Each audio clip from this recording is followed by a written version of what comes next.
The biggest disappointment in this family is sitting right there, my daughter-in-law Vanessa said as she raised her glass at our family reunion, and suddenly every conversation stopped.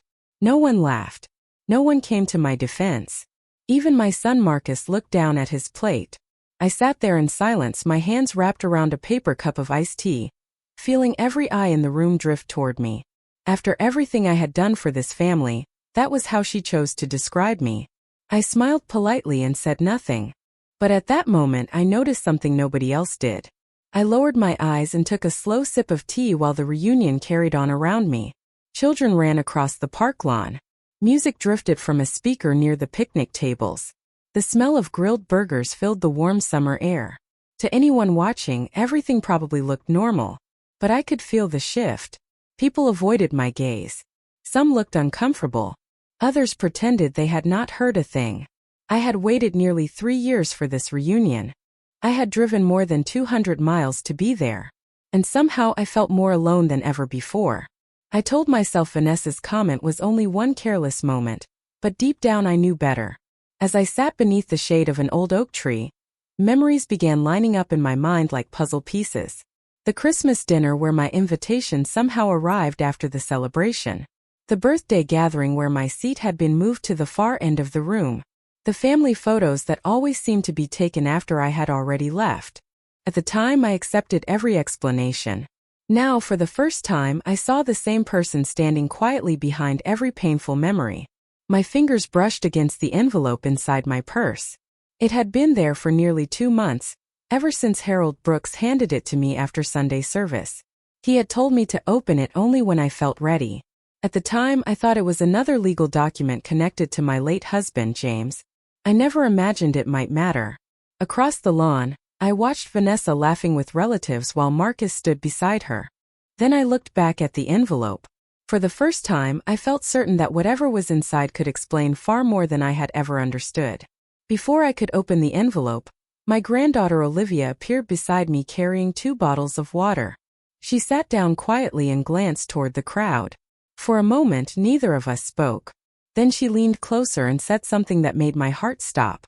She told me that people had been saying things about me for years, things I had never heard because someone always made sure those words never reached me. Olivia looked nervous but determined. She was not gossiping. She was warning me. And the name she mentioned first was the one I already expected to hear. Olivia lowered her voice and stared at the grass beneath her feet. She told me that Vanessa often joked about me when I was not around. First, people thought she was being playful. Then the comments became sharper. According to Olivia, relatives had stopped correcting her because it was easier to stay quiet. I listened without interrupting. Each sentence felt less like a surprise and more like confirmation. When she finished speaking, I finally opened the envelope. Inside was a letter from James and several legal documents. The date on the first page immediately caught my attention. My hands trembled slightly as I read the first page. James had written the letter 6 months before he passed away. His words were calm, thoughtful, and unmistakably his. He explained that he had updated several family documents after noticing behavior that concerned him. Attached to the letter was information about a family trust and a special provision designed to protect both my dignity and his legacy. I looked up from the papers and watched Marcus and Vanessa laughing near the picnic tables. They had no idea what I had just discovered. For the first time that day, I felt completely at peace.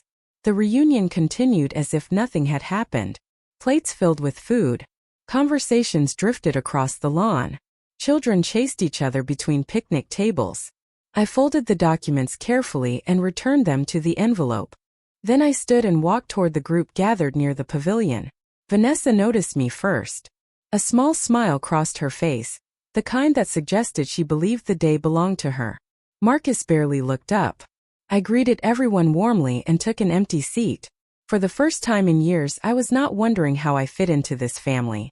I already knew the answer. As the sun began to set, I looked around the reunion and felt something I had not felt in years. Clarity. Vanessa could control opinions.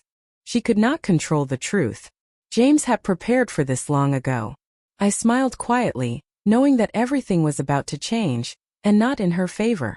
If you enjoy emotional family stories with powerful endings, please like, subscribe, and turn on notifications so you never miss a new story from the Untold family.